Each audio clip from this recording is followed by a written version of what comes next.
Bonjour à tous. Allons prendre place. On va commencer cette matinée. C'est vraiment une grâce pour nous d'être ensemble ce matin, non? Amen. Je veux tous vous accueillir ce matin de la part du Seigneur. Même pour ceux qui nous suivent en ligne, soyez les bienvenus. Et qui est prêt ce matin à passer ce moment avec Dieu? Amen. Vous savez, dans l'Ancien Testament, on pouvait venir qu'une fois par an pour apporter son sacrifice et être pardonné de nos péchés. Mais aujourd'hui, sous la nouvelle alliance, chaque jour, si notre cœur est disposé, on peut venir apporter ce sacrifice. Venir déposer aux pieds du Seigneur tous nos manquements, nos faiblesses, nos tribulations et être pardonné, non? Quelle grâce! Quelle grâce de pouvoir avoir part chaque jour de notre vie à la présence du Seigneur. C'est pourquoi ce matin, il y a de quoi pour nous réjouir. Il y a de quoi pour nous, comme David, de danser devant lui. Hein? Même si peut-être ceux qui nous regardent parfois peuvent nous mépriser, non? C'est ce qui s'est passé pour lui. David était en train de danser devant l'arche du Seigneur. Et la fille de Saül était en train de le mépriser. Eh bien, des fois, les gens peuvent nous regarder et nous mépriser, non? Mais David a dit, pourquoi je retiendrai ma joie envers celui qui m'a choisi, envers celui qui m'a établi comme chef sur la tribu d'Israël? Et frères et sœurs, nous, on a de la joie ce matin pour pouvoir danser devant le Seigneur. Celui qui nous a choisis pour être ses enfants. Hein? Encore plus pour être ses enfants, frères et sœurs. C'est pourquoi ce matin, sans plus attendre, allons nous lever. Allons nous lever et vraiment, allons louer l'Éternel. Pour tout ce qu'il fait, pour toutes ses bontés, pour tout ce qu'il a engendré dans nos cœurs, dans nos vies. Ce matin, il y a de quoi pour nous réjouir, non? C'est pourquoi je vous encourage. Vous avez envie de danser ce matin? Hein? David n'a pas eu honte d'exprimer sa joie. Ce matin, frères et sœurs, nous sommes dans sa présence. Allons exprimer nos cœurs, non? Sans retenue. Amen? Louons le Seigneur ce matin. La joie du Seigneur sera ma force. Je ne crains rien, je ne chancelle point. Il est mon berger, non, je ne crains rien. La joie du Seigneur est ma force. La joie du Seigneur, la joie du Seigneur, la joie du Seigneur est ma force. La joie du Seigneur, la joie du Seigneur, la joie du Seigneur est ma force. La joie du Seigneur sera ma force. Il me soutiendra chaque jour. Je suis entourée de grâce et d'amour. La joie du Seigneur est ma force. La joie du Seigneur, la joie du Seigneur, la joie du Seigneur est ma force. La joie du Seigneur, la joie du Seigneur, la joie du Seigneur est ma force. La joie du Seigneur sera ma force. Je ne crains rien, je ne chancelle point. Il est mon berger, non, je ne crains rien. La joie du Seigneur est ma force.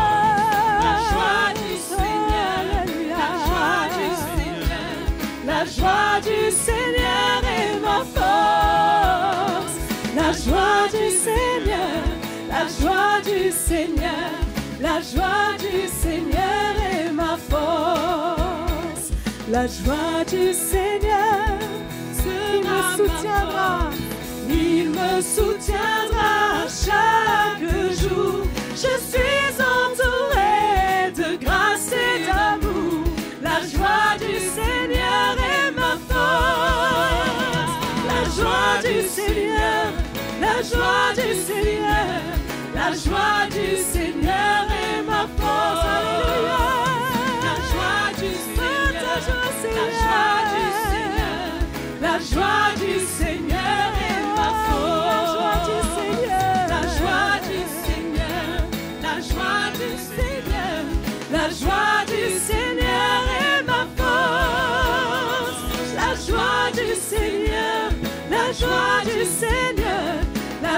joie du Seigneur est ma force.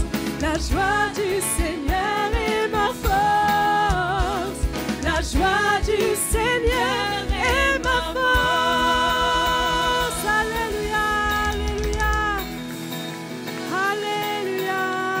Nous t'adorons, Jésus. Je sais que tu vis. En 3 jours, tu as vaincu la mort, c'est vrai. Tu es vivant. Je sais que tu règnes et tu dis que tu reviens bientôt. Je sais, c'est vrai, toute la terre t'exaltera.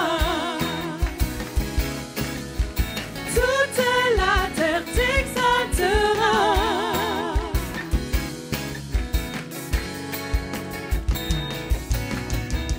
Ta vie livrée nous a sauvés, Seigneur. Ton sang versé a purifié nos cœurs. Alléluia. Par la croix, tu nous as délivrés. Nos vies sont changées par ton grand amour. Je sais que tu vis. En 3 jours, tu as vaincu la mort, c'est vrai. Tu es vivant. Je sais que tu règnes et tu dis que tu reviens bientôt. Je sais, c'est vrai, toute la terre t'exaltera. Toute la terre t'exaltera.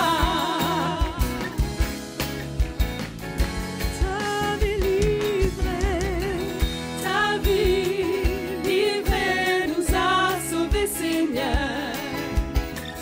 Ton sang versé a purifié nos cœurs. Par la croix, tu nous as délivrés. Nos vies sont changées. Nos vies sont changées par ton grand amour. Alléluia. Je sais que tu vis. En 3 jours, tu as vaincu la mort. C'est vrai. Tu es vivant. Je sais que tu règnes et tu dis que tu reviens bientôt. Je sais, c'est vrai, toute la terre t'exaltera. Je sais que tu vis. En 3 jours, tu as vaincu la mort. C'est vrai, tu es vivant. Je sais que tu règnes et tu dis que tu reviens bientôt. Je sais, c'est vrai, toute la terre t'exaltera. Toute la terre t'exaltera. Toute la terre t'exaltera. Toute la terre t'exaltera. Toute la terre t'exaltera. Alléluia, gloire. Oh oui, tu reviens, Jésus. Alléluia. Alléluia. Célébrez Jésus, célébrez. Célébrez Jésus, célébrez. Célébrez Jésus, célébrez. Célébrez Jésus, célébrez. Il est vivant, il est vivant, et son règne durera toujours. Il est vivant, il est vivant, il est vivant. Venez célébrer la résurrection du Seigneur. Célébrez Jésus, célébrez.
du Seigneur.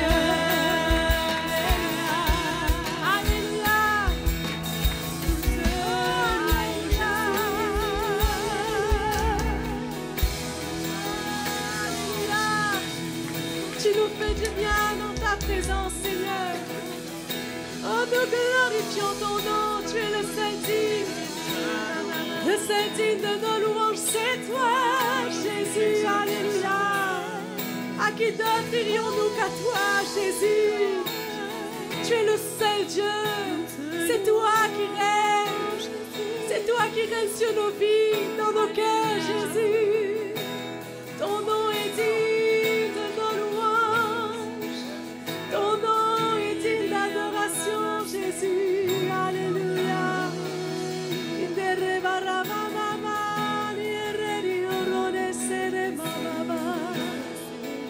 Alléluia. J'aime louer ton nom, Jésus.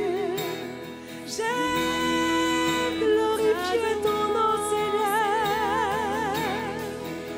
Je veux t'adorer. Adorons-le.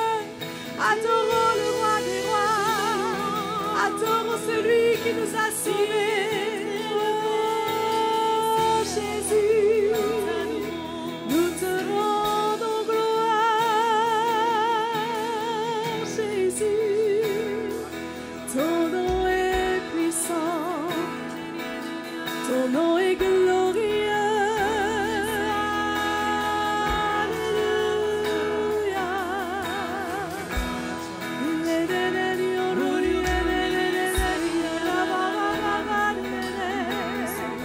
Nos cœurs se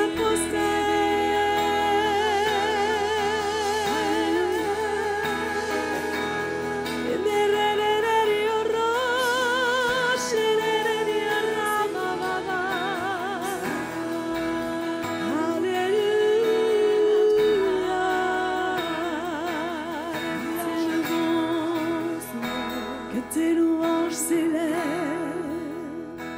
que tes louanges s'élèvent, que tes louanges s'élèvent, s'élèvent en moi, que tes louanges s'élèvent, que tes louanges s'élèvent, que tes louanges s'élèvent, s'élèvent en moi, que tes louanges s'élèvent, que tes louanges s'élèvent, que tes louanges s'élèvent, s'élèvent en moi, que tes louanges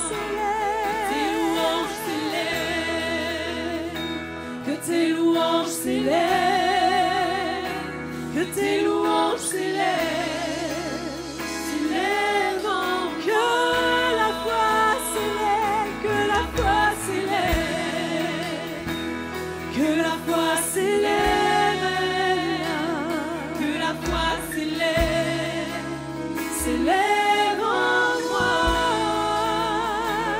que la foi s'élève, que la foi s'élève, que la foi s'élève, s'élève en que tes louanges s'élèvent, tes louanges s'élèvent, tes louanges s'élèvent, alléluia, tes louanges s'élèvent, s'élèvent en moi, que tes louanges s'élèvent, que tes louanges s'élèvent,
c'est dans ta présence que nous pouvons tout trouver.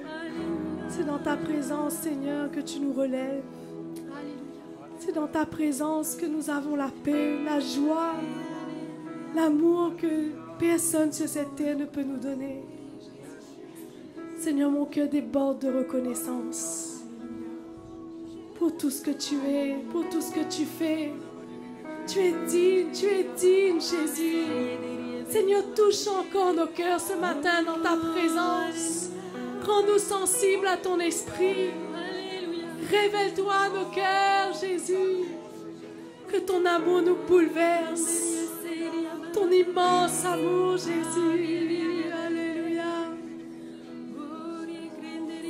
Ta fidélité est grande, Jésus. Alléluia. Reçois comme une offrande l'adoration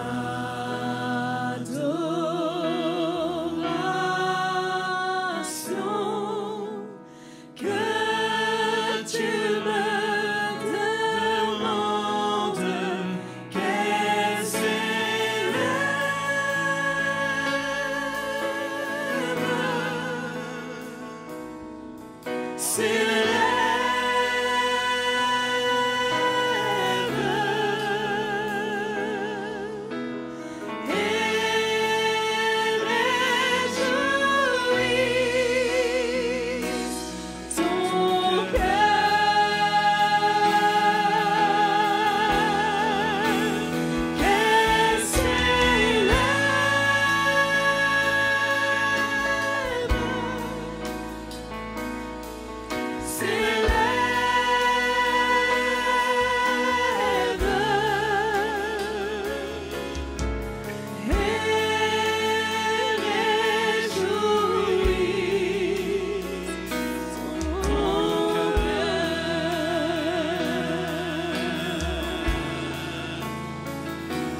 Amen. Il veut nous bénir. Non, mes frères et sœurs, quand on se rassemble dans un lieu au nom du Seigneur, c'est pour que Dieu nous accorde cette grâce de ressortir de là avec sa vie en nous, d'être bénis. Non, les frères et sœurs, si ce n'est pas ça qui se passe en nous, ben, on va ressortir de là tout juste de dire qu'on a passé un bon moment. Mais quand on s'approche du Seigneur lui-même, Dieu nous accorde cette grâce de recevoir la vie. Et Dieu ne donne pas la vie à moitié, Dieu nous donne la vie en abondance.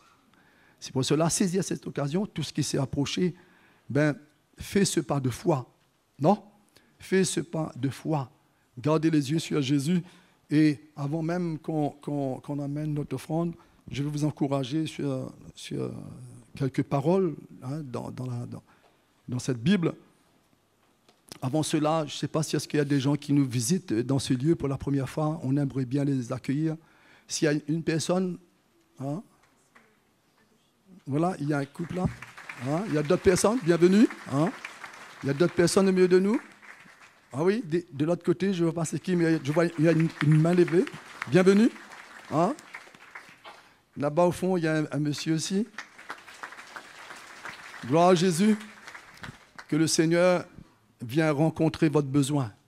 Amen. Si vous êtes là, c'est sûr que dans votre cœur, vous ressentez qu'il y a quelque chose, qu'il y a un besoin. Il n'y a que seul Dieu qui puisse combler cela.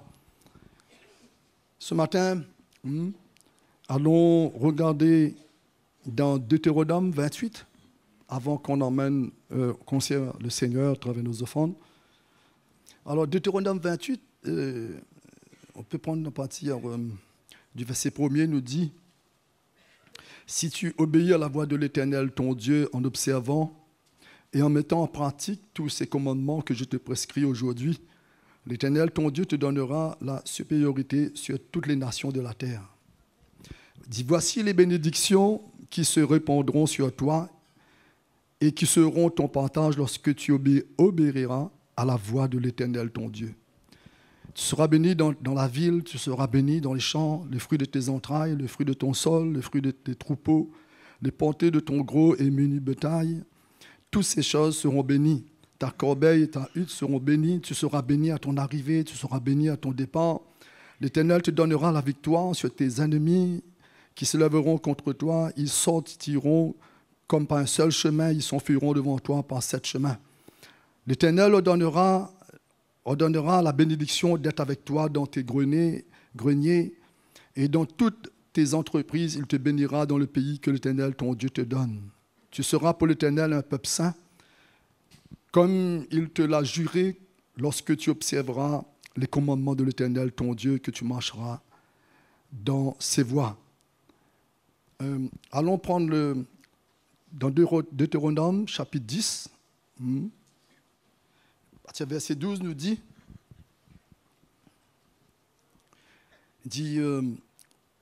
Deutéronome 10, verset 12 nous dit, maintenant Israël, que demander de toi l'Éternel ton Dieu, si ce n'est que tu crains l'Éternel ton Dieu afin de marcher dans toutes ses voies, d'aimer et de servir l'Éternel ton Dieu de tout ton cœur et de toute ton âme. Si ce n'est que tu observes les commandements de l'Éternel et ses lois que je te prescris aujourd'hui afin que tu sois heureux. Voici, à l'Éternel, ton Dieu, appartiennent les cieux et les cieux des cieux, la terre et tout ce qu'elle renferme. Amen. Dieu, mes frères et sœurs, il n'échange pas ses bénédictions, c'est pour ses enfants. Non, les frères et sœurs?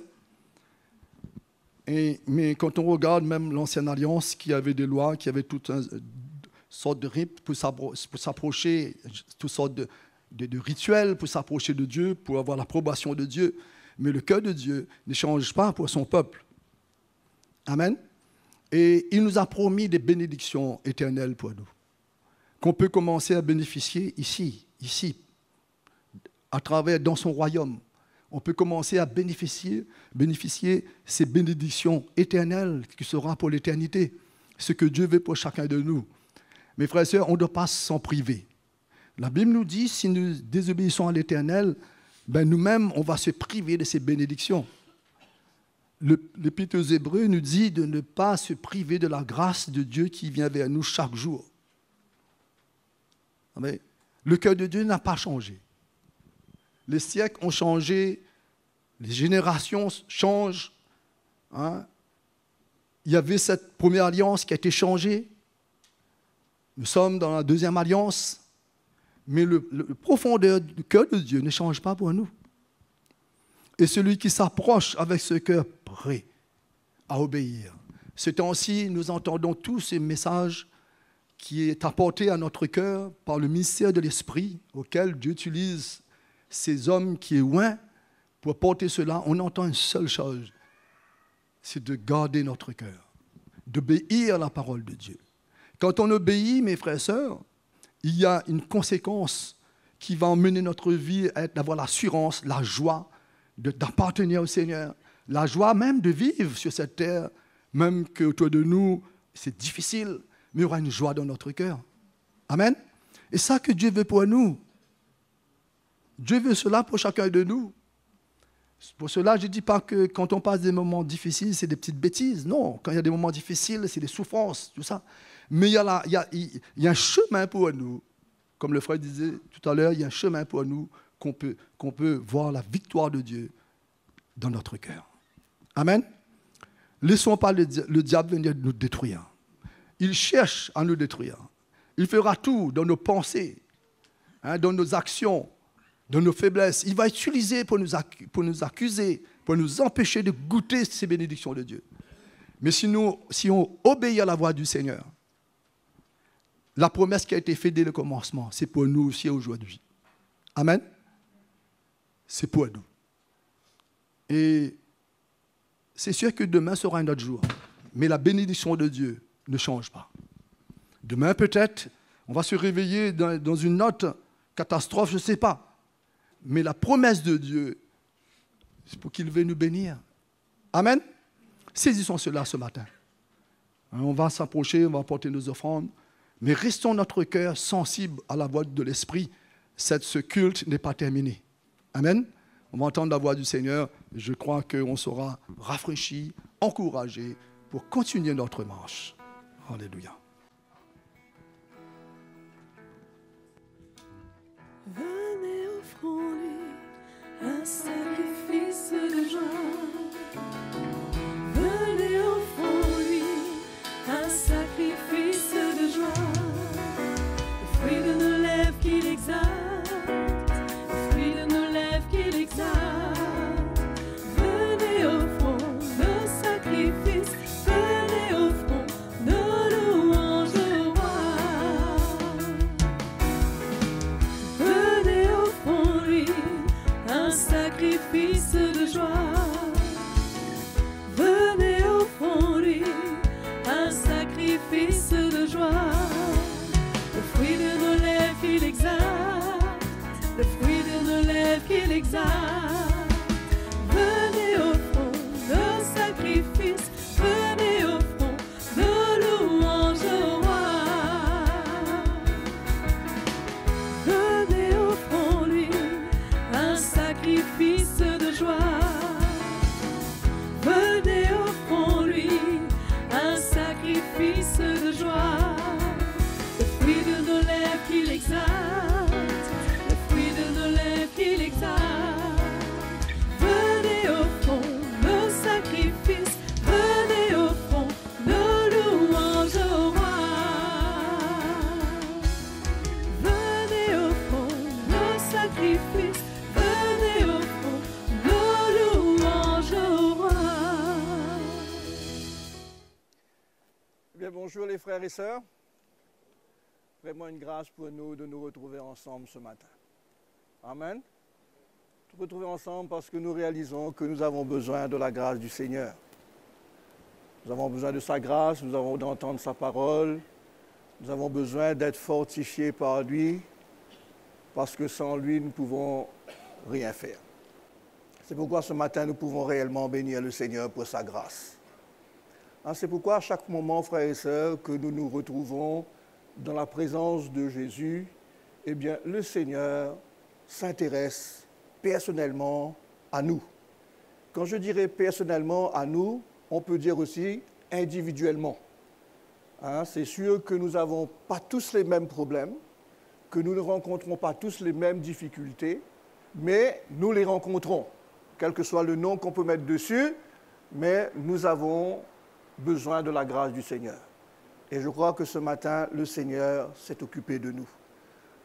Non seulement pour tous ceux qui se sont approchés, mais je crois pour tous ceux qui sont restés derrière aussi, eh bien, le Seigneur sait de quoi vous avez besoin. C'est pourquoi, allons pas nous lasser de prier les uns pour les autres et allons pas nous lasser de laisser le Seigneur de continuer à faire son œuvre dans notre vie pour que nous puissions être utiles, utiles les uns pour les autres. Et vous savez une chose, frères et sœurs, le Seigneur ne nous a pas appelés juste pour que nous soyons, comment dire ça, bénis individuellement, mais le Seigneur nous a appelés pour que nous soyons des bénédictions. C'est-à-dire que le Seigneur veut se servir de chacun de nous individuellement. Quand je dis individuellement, c'est que Dieu veut qu'à travers de chaque cœur, il puisse se révéler, il puisse se manifester pour rencontrer les besoins des uns et des autres et pour donner la vie. Pour donner la vie. Il y a quelque chose que le Seigneur a mis en nous, frères et sœurs. L'apôtre Pierre nous dit que le Seigneur nous a régénérés. C'est-à-dire qu'il nous a changés et qu'il a mis en nous une nouvelle nature. Et cette nouvelle nature-là, c'est sa nature qui a besoin de se reproduire à travers de nous dans la vie de les autres. Vous savez, il y a quelque chose que le Seigneur a dit, il y a une loi qui ne changera jamais tant que la terre existe. Vous avez déjà lu ça dans la Genèse, après avoir libéré Noé? Il a dit, tout tant que la terre subsistera, la semence et la récolte ne s'arrêteront point. C'est-à-dire, c'est une loi qui va demeurer éternellement. On sème et on récolte. Si on ne sème pas, on ne récolte pas. C'est pourquoi le Seigneur, frères et sœurs, a mis dans votre vie, dans ma vie, une semence qui doit être semée pour porter du fruit, pour avoir une récolte. Et c'est pourquoi il est très important pour nous de réaliser notre responsabilité en tant que serviteurs et servantes du Seigneur et en tant qu'une semence de la parole de Dieu, pour Dieu, pour que notre vie puisse donner la vie. C'est pourquoi quand Jésus est venu, frères et sœurs, il était envoyé par qui? Il était envoyé par le Seigneur, pourquoi? Pour donner la vie. Parce que nous étions morts. Et la vie de Dieu était en lui. C'est pourquoi, quand nous lisons l'évangile de Jean, il nous dit au commencement était la parole. Et la parole était Dieu. Et la parole s'est faite chair et il habitait au milieu de nous, pleine de grâce. Et tous ceux qui l'ont reçu ont le pouvoir de devenir enfants de Dieu. C'est-à-dire que nous étions dans une condition de mort, de stérilité, mais Jésus est venu. Vous êtes d'accord? Il est venu pourquoi? Il est venu pour donner la vie aux hommes. Il est venu pour faire connaître aux hommes Dieu. C'est pourquoi il n'est pas venu juste pour rechercher son propre intérêt, mais il est venu pour rechercher l'intérêt de Dieu. Et c'est pour cela, les frères et sœurs, que nous tous qui avons été appelés par le Seigneur, nous sommes appelés pour donner la vie. Notre responsabilité de chacun de nous, c'est de donner la vie. C'est pourquoi quand le Seigneur nous appelle, frères et sœurs, il nous appelle pour que nous puissions le servir. Et quand on le sert, on sert le monde entier. On sert les hommes. Parce que lui, il est venu donner sa vie pour le monde. Il n'est pas venu donner sa vie pour quelques-uns. Il est venu donner sa vie pour le monde entier. Et c'est pourquoi le Seigneur nous a appelés pour que nous aussi, nous puissions donner la vie. Amen. Et quelqu'un qui donne la vie, il est comment? Quelqu'un qui donne la vie, il est comment? Il est vivant. Mais oui, pour donner la vie, il faut être vivant. Mais quand on donne la vie, on est heureux. Vous êtes d'accord? Quelqu'un qui ne donne pas la vie, il est malheureux. C'est pourquoi quand l'Évangile nous dit qu'il y a plus de bonheur à donner qu'à recevoir. Hein, c'est pourquoi Jésus dit qu'il n'y a plus d'honneur à donner qu'à recevoir. C'est-à-dire, frères et sœurs, la joie du chrétien est sans limite tout le temps qu'il est capable de donner la vie. Hein, tout le temps que la vie sort de nous, comme nous l'avons entendu ce matin, tout le temps que la vie de Dieu coule en nous, tout le temps que nous devenons une rivière pour porter la vie, eh bien, il y a beaucoup de vie autour de nous, parce qu'il y a de l'eau qui coule. Vous avez remarqué que dans la rivière d'Abord, il n'y a plus de vie? La rivière d'Abord, il n'y a plus de vie. Oui, pas vrai.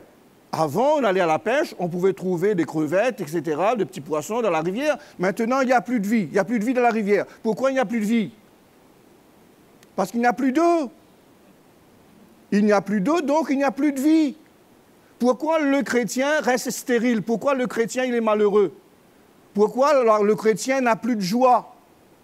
Le chrétien n'a plus de joie parce qu'il n'a plus de vie. Il ne peut plus donner la vie. Donc, quand il ne peut plus donner la vie, frères et sœurs, il ne donne pas la vie, il donne la mort. Vous êtes d'accord?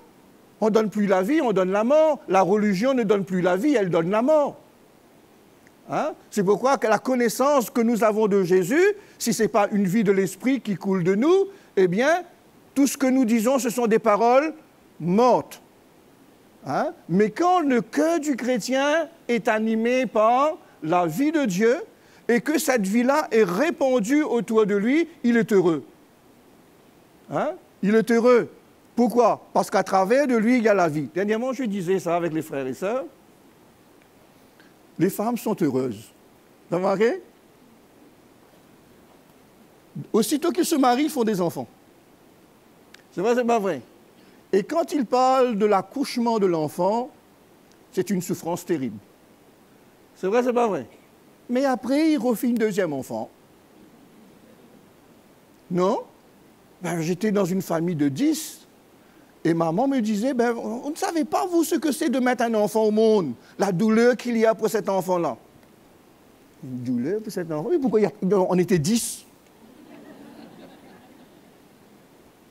Vous savez une chose, frères et sœurs, quand on souffre pour donner la vie, eh bien, la souffrance ne prime pas. C'est la joie qui prime quand nous donnons la vie. C'est pourquoi l'Évangile même nous dit, la femme enceinte éprouve la douleur pour la naissance, mais ensuite, elle est dans la joie. Pourquoi? Parce qu'elle a donné naissance à un homme. Hein? Elle a donné naissance. C'est pourquoi le chrétien, frères et sœurs, nous allons lire, vous allez voir, mais le chrétien qui ne porte pas cette vie en lui et qui ne donne pas la vie, il est malheureux. Il reste tout seul. Il ne peut pas se réjouir. Il ne peut pas avoir la joie dans son cœur. Pourquoi? Parce qu'il n'y a pas de vie. Une maison sans désordre, c'est une maison qui est morte. Hein? Moi, j'arrive dans une maison où il y a des enfants qui crient, qui tapent sur la table, qui montent, qui sautent sur le lit, qui râlent ceci, qui râlent cela. Je suis content, moi. Ça ne me dérange pas. Pourquoi? Parce qu'il y a la vie. Peut-être qu'il y a ceux qui sont agacés, mais moi, je ne suis pas agacé. Il y a ceux qui ne sont pas agacés. Pourquoi? Ils donnent la vie. Quand mes petits-enfants viennent chez moi et qu'ils font le bazar dans la maison, chez moi, ma maison, pourtant, j'ai plus d'enfants. Enfin, plus de petits-enfants.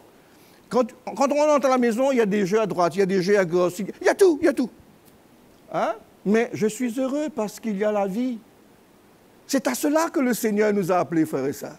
C'est à cela que l'Évangile nous a appelés, à donner la vie, hein, à transmettre ce que Dieu nous a donné. C'est pourquoi, allons lire un petit verset ensemble, hein, pour que nous soyons encouragés. Et vous allez voir la première chose que le Seigneur a dit. Vous vous rappelez quand Jésus avait appelé les disciples? Hein? Quand Jésus avait appelé les disciples, hein, il dit, attends que je retrouve mon verset, j'ai l'habitude de ne plus retrouver, mais, hein?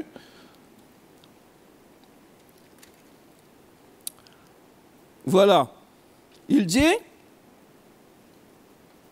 allons lire dans l'évangile de Jean, de Matthieu,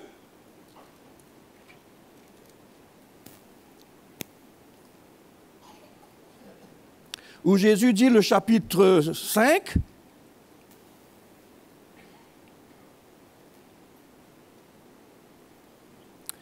il dit, vous êtes le sel de le verset 13.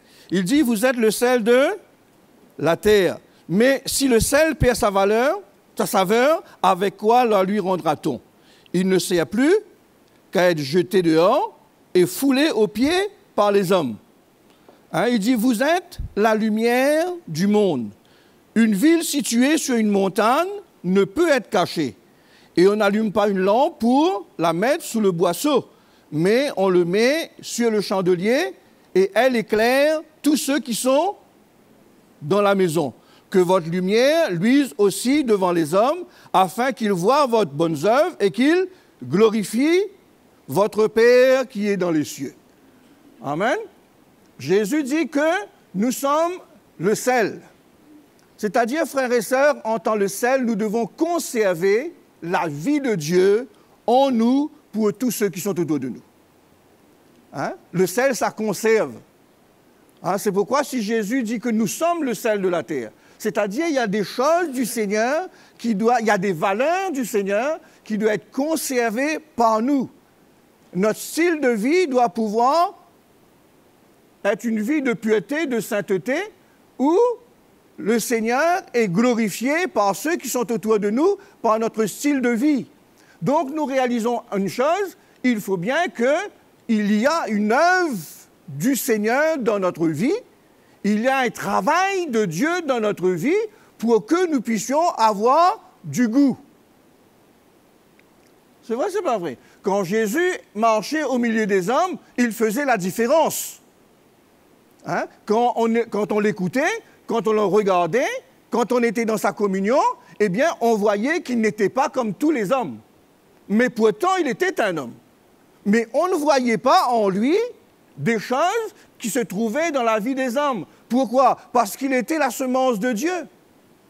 Et en tant que la semence de Dieu, il transportait en lui la nature de Dieu et le cœur de Dieu.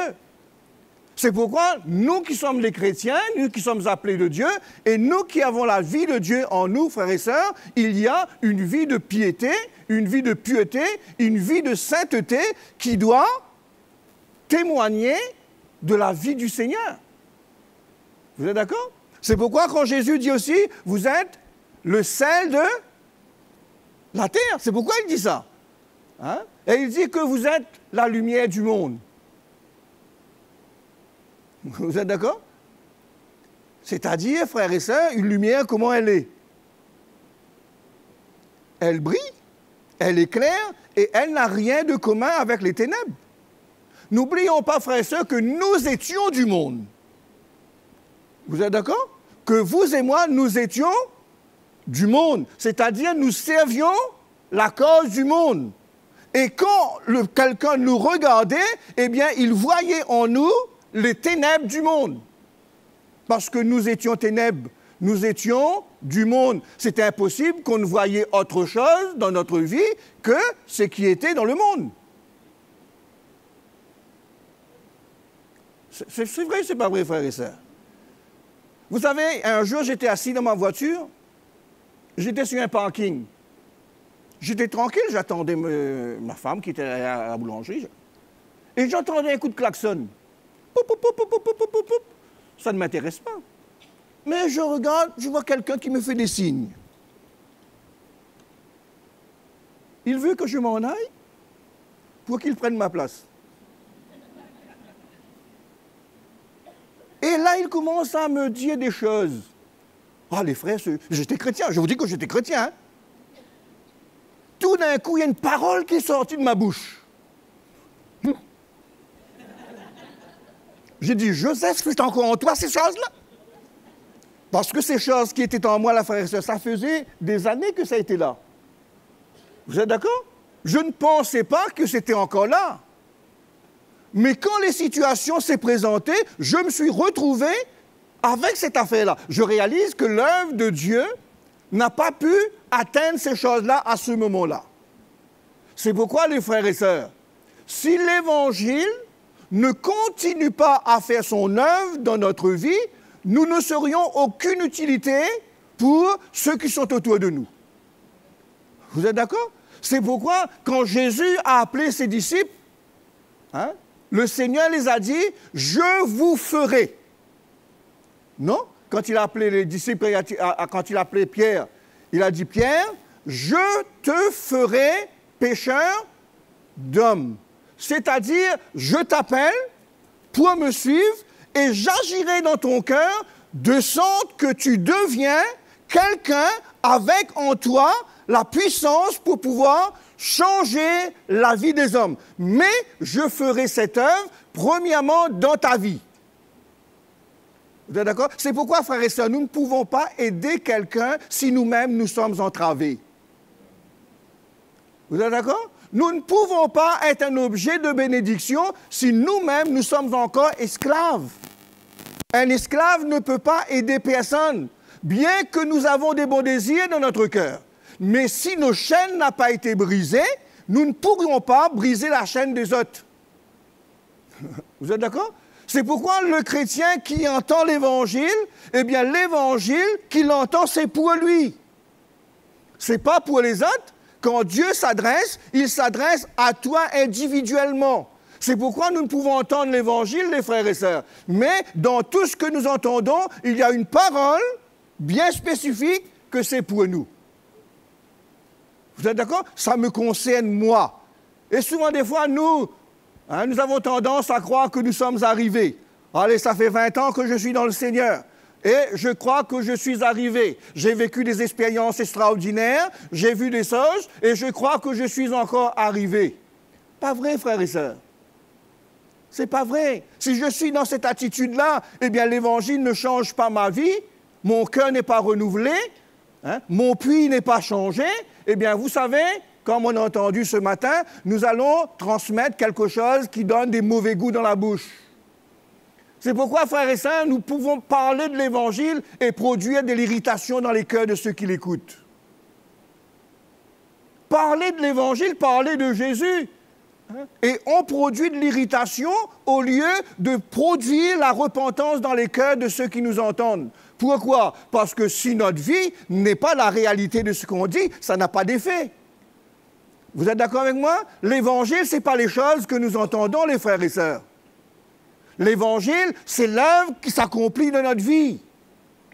C'est pourquoi on dit que si quelqu'un est en Christ, il est une nouvelle créature. Si quelqu'un est en Christ, si Christ habite en lui et s'il habite en Christ, c'est à ce moment-là qu'il devient une nouvelle créature. Et cette nouvelle créature-là peut donner du goût nouveau. Nouveau, nouvelle. Nathalie, du goût. Nouveau. Vous êtes d'accord? Mais s'il n'y a pas ce renouvellement en lui, il ne peut pas donner autre chose. Et c'est pourquoi Jésus dit, je ferai de toi un pécheur d'homme. C'est-à-dire, je veux changer ta vie. Je veux emmener des choses en toi pour que tu sois transformé, pour que tu sois changé, afin qu'on ne voit plus cet ancien bonhomme que tu étais. Mais qu'on puisse voir en toi l'homme nouveau. Vous savez, frères et sœurs, on a beau d'avoir un visage qui dur. Vous savez, tout le temps, il y a des gens qui me disent, tu es dur, toi. Ben, c'est vrai, c'est ma tête. Mais je ne peux pas me changer, c'est-à-dire, je ne peux pas me changer physiquement. J'ai une tête comme ça. Mais quelqu'un peut avoir un physique qui fait peur, on peut dire. Mais quand on s'approche, quand on vient, quand il parle, on réalise le cœur qu'il y a en lui. C'est pas ça qu'on dit de Jésus? Il n'y avait pas un aspect pour plaire aux hommes. C'est vrai, c'était pas vrai. Il n'avait pas un physique, il était peut-être pas beau. Son apparence n'avait rien d'attirant. Mais le cœur qu'il transportait, il transportait le cœur de Dieu. L'amour de Dieu était en lui, la grâce de Dieu était en lui, la miséricorde de Dieu était en lui, la compassion de Dieu était en lui. Pourquoi? Parce qu'il était la parole de Dieu. Et cette parole-là, frères et sœurs, nous l'avons reçue dans notre vie. Nous avons accepté Jésus de notre cœur.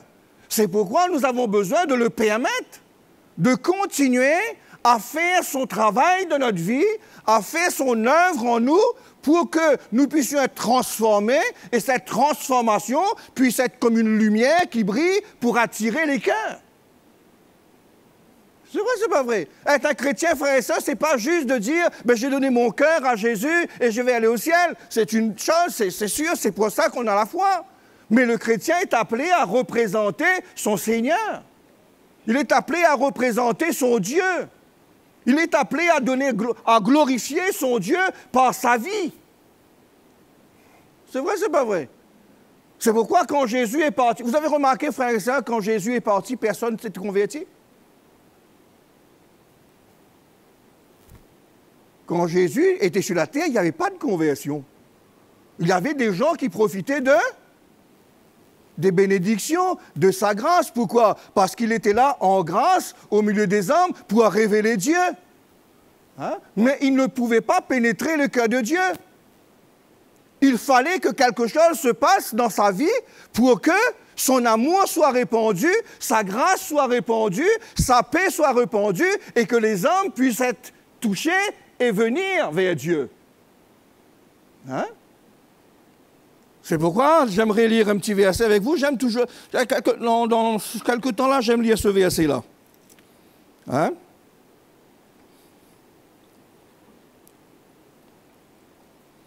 Attends que je retrouve encore.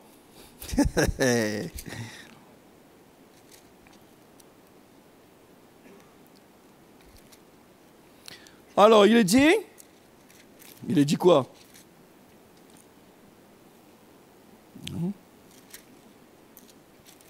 Alors, dans l'évangile de Jean, le chapitre 12.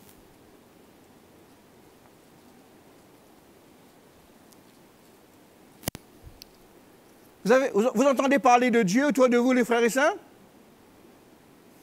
Qui entend parler de Dieu? Hein, est-ce que vous entendez parler de Dieu? Est-ce que vous entendez parler des souffrances autour de vous? Hein? On entend? Hein? On entend parler de Dieu, en même temps, on entend parler des souffrances qui existent autour de nous. Hein? Et cela doit interpeller notre cœur, non? Vous êtes d'accord?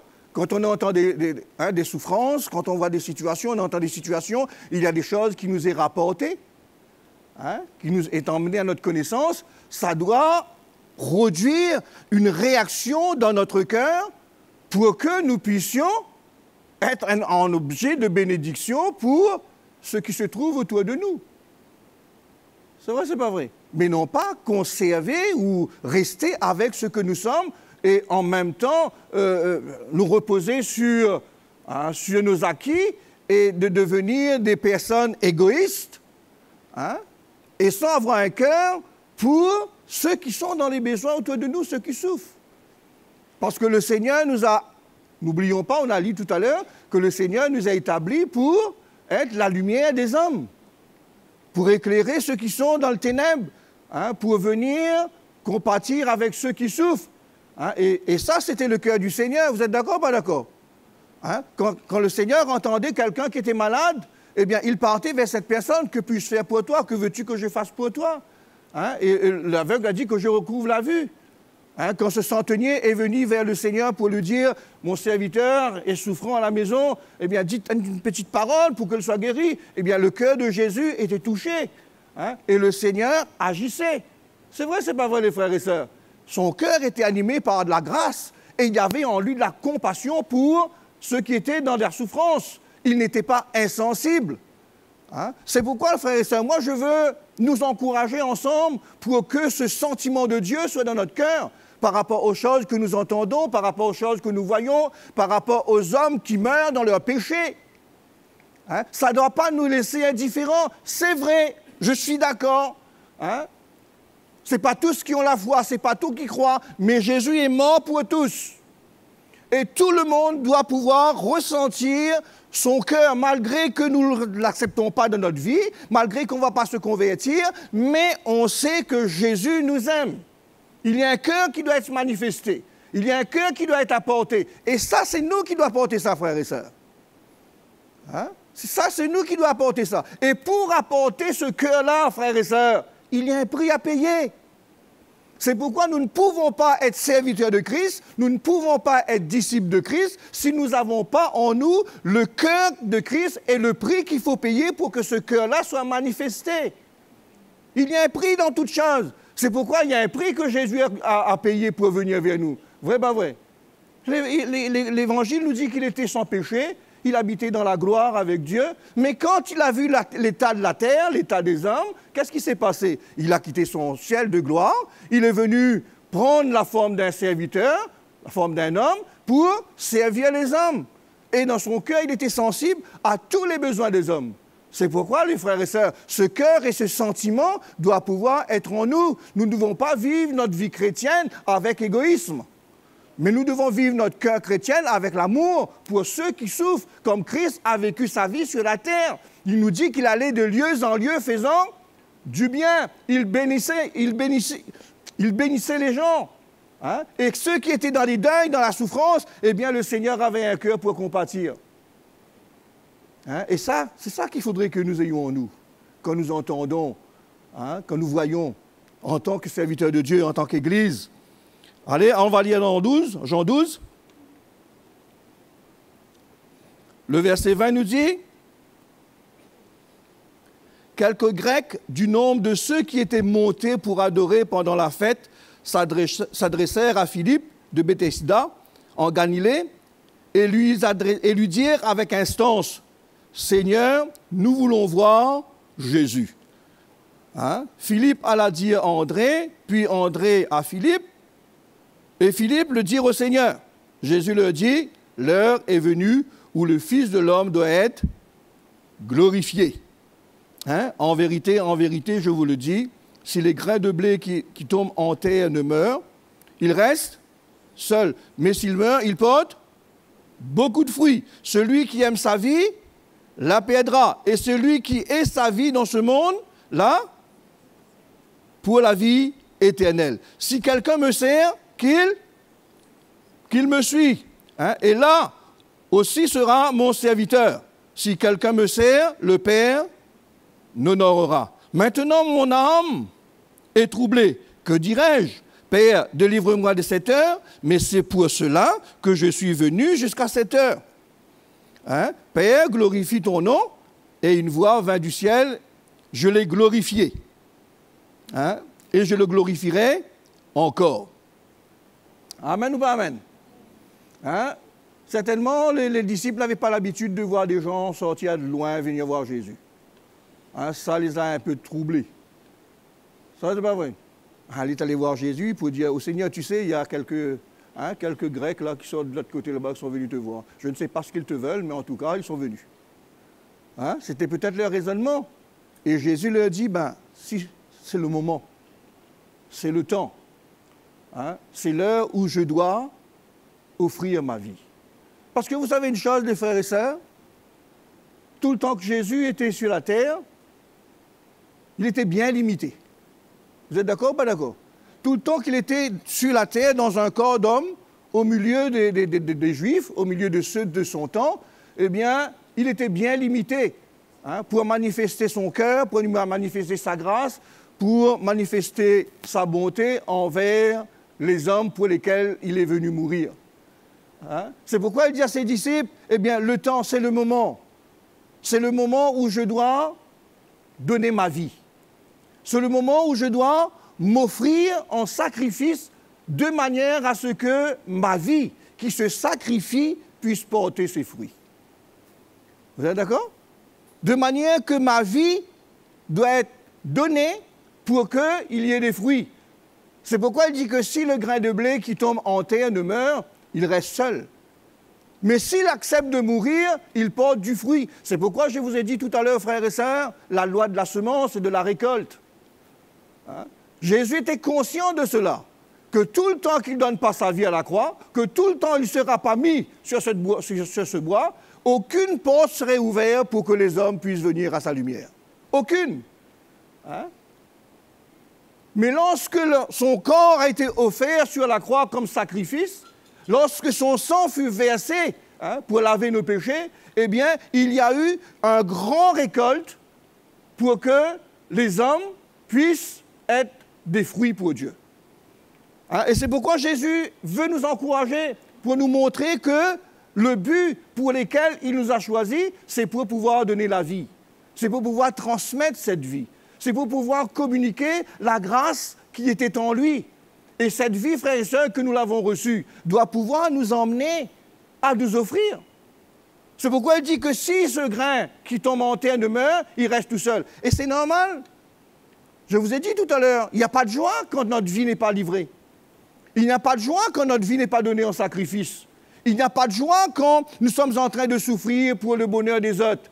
Il n'y a pas de joie lorsque notre maison est fermée et que nous refusons la communion fraternelle. Il n'y a aucun moyen pour nous de nous réjouir ensemble. Pourquoi? Parce que tout ce que nous voulons faire pour le Seigneur, eh bien, nous devons le faire pour les autres. Et tout ce que nous sommes appelés à faire pour les autres nous coûte quelque chose. C'est vrai, c'est pas vrai? Tout ce que nous désirons faire pour les autres, quelles que soient les choses que nous devons faire pour les autres, frères et sœurs, ça nous coûte quelque chose. Ça amène dans notre cœur un sacrifice.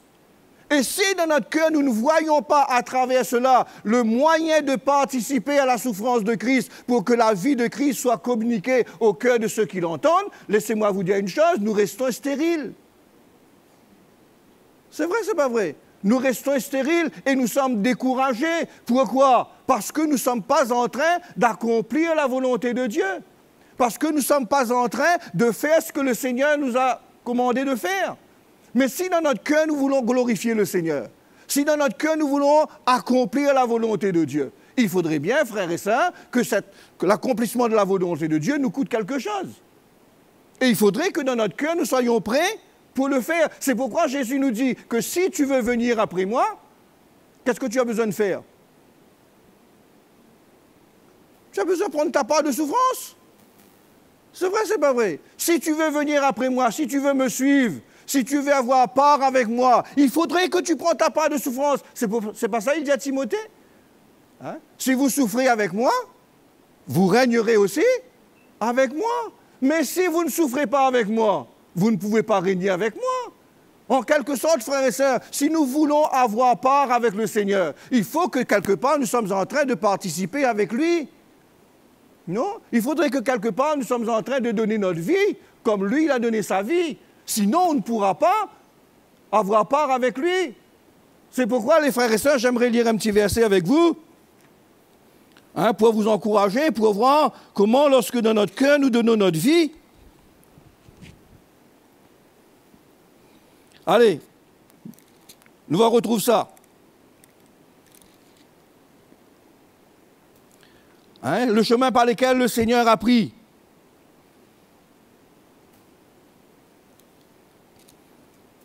Pour que nous soyons des fruits pour lui. Hein? Dans Isaïe 50,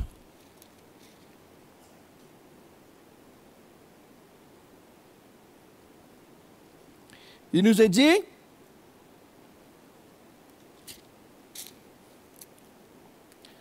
le verset 4 nous dit, « Le Seigneur l'Éternel m'a donné une langue exercée pour que je sache soutenir les paroles, par la parole celui qui est abattu. Il éveille chaque matin, il éveille mon oreille pour que j'écoute comme écoute des disciples. Le Seigneur éternel m'a ouvert l'oreille et je n'ai point résisté.